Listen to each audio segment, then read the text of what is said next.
नमस्कार। सतलुज घाटी के कुमारसैन और बाहरी सराज की ऊंची पहाड़ियों पर बर्फ़ की एक मोटी परत का मनोरम दृश्य यहाँ से देखा जा सकता है। आज 27 फरवरी 2022 महाशिवरात्रि का आगमन। आज इस पहाड़ी अंचल में चौका अर्थात चचिउन शिवरात्रि पर्व का आयोजन होता है और घरों में आज साय मंडप की स्थापना हो जाती है और मंडप का गोबर और गोमूत्र से आलेपन करके मंडप में पाजा नाम के वृक्ष की टहनियाँ रखी जाती हैं और मिट्टी के गणेश को रख करके स्थापित किया जाता है। और यहाँ कुमारसैन और आसपास के क्षेत्रों में एक परंपरा बहुत ही विशेष है कि चचिउन के दिन इस क्षेत्र में ब्रह्म मुहूर्त में जिन घरों में कुलदेवी की प्रतिष्ठा हुई है वे लोग कुलदेवी को हर तीसरे वर्ष पर्वत पूजा के द्वारा प्रसन्न करते हैं। पर्वत पूजा का विधान हर तीसरे वर्ष होता है और ये बलि प्रधान अनुष्ठान होता है और इस दिन ब्रह्म मुहूर्त में ही बकरे की बलि या मेंढे की बलि अपने कुल परिवार के लोग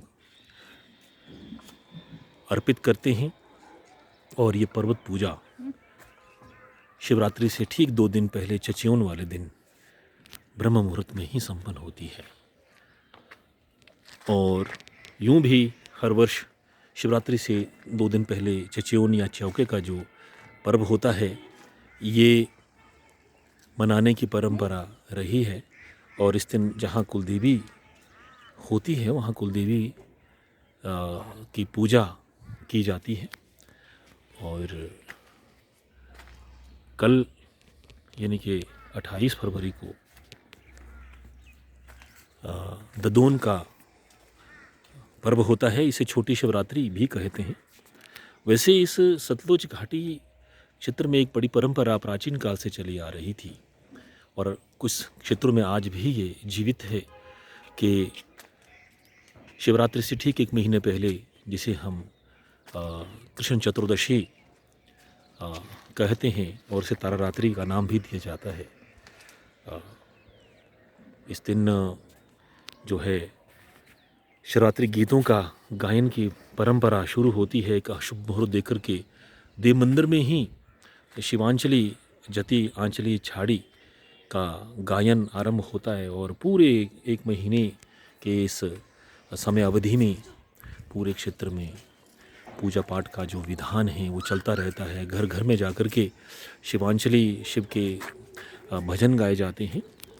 और यहाँ कुमारसैन के क्षेत्र की मैं विशेष तरह से बात करूँ कि यहाँ पर कहते हैं कि जो मंगलाचरण होता है जब शिवरात्रि गीत सायंकाल या रात्रि में गाए जाते हैं तो 9 स्थानों की विशेष पूजा होती है यहाँ पे। और आंचली जो गायन होता है वो श्री पटल निर्मंड से आरंभ होता है। आंचली में इसका विवरण आता है कि भाई निर्मंड में पहले नाम अंबिका माता का परशुराम जी का लिया जाता है और उसके बाद भीमा काली माता का नाम लिया जाता है, फिर परशुराम की टहरियों का नाम लिया जाता है और उसके बाद अपने स्थानीय हमारे अधिष्ठाता देव हैं महादेव कोटेश्वर और इनके अन्यान्य इनके साथ जो देव हैं उनका नाम, इस तरह से 9 देवों की पूजा का पूरा एक मंगलाचरण यहाँ गाया जाता है। और इसके साथ ही कृष्ण जन्म से लेकर से जुड़ी हुई जतियाँ आंचलियाँ गाई जाती हैं।